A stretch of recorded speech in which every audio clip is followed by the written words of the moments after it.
السلام عليكم ورحمة الله وبركاته. النهاردة أنا جايب لكم فاكهة جديدة وغريبة، وهي فاكهة الثعبان أو السناك فروت. تعالوا معانا نشوفها. دي فاكهة الثعبان أو السناك فروت.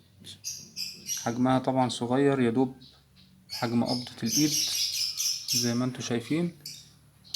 هما مسمينها فاكهة الثعبان عشان زي ما انتوا شايفين شكلها من بره عامل زي الحراشف بتاعة التعبان، شبه جلد التعبان بالظبط.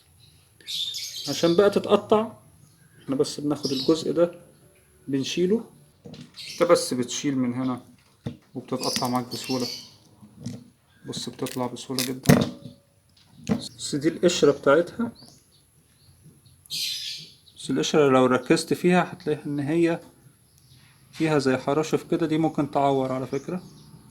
بس لما بتعملها كده ممكن ان هي تعور وانت بتفتحها، وبتبقى شبه جلد التعبان بالظبط.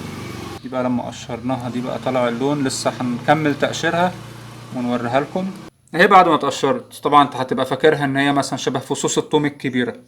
هي فعلا بتبقى فصوص، ولكن طبعا طعمها مش زي الثوم خالص. هو الشكل بس مش اكتر، بيكون شبه تقريبا شبه الثوم كده، انت تقدر تتخيله، ولكن فص يعني كبير. بص الحجم زي ما انا وريته لكم. دي بقى بعد ما اتفصصت، في طبعا الحتة الغامقة دي بتكون مكان البذرة. ندوق بقى ونقول لكم الطعم عامل ازاي.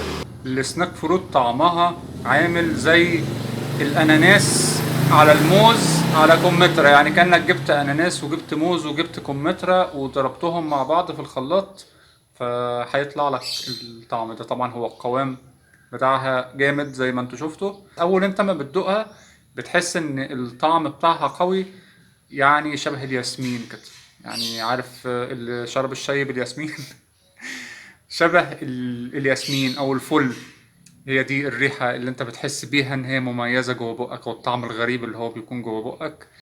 هي دي البذرة بتاعتها. طبعا هي بيكون اغلبها بذرة كبيرة. هي ناشفة طبعا، ما فيهاش عصير. هي الثمرة ناشفة فما فيهاش عصير.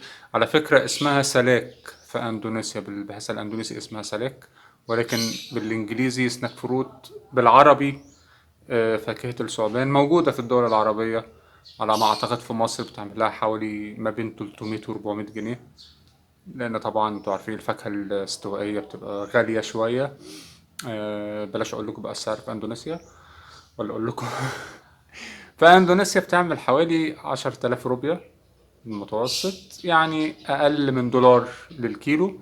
طبعا السعر ده بيختلف من مدينة للتانية. انت ممكن في بالي او في جاكرتا تلاقي المبلغ غالي شوية، لان طبعا في بالي بيبيعوا للسياح، وجاكرتا علشان عاصمة ومليانة ناس فالاسعار فيها بتكون غالية شوية كعادة عواصم الدول العالم.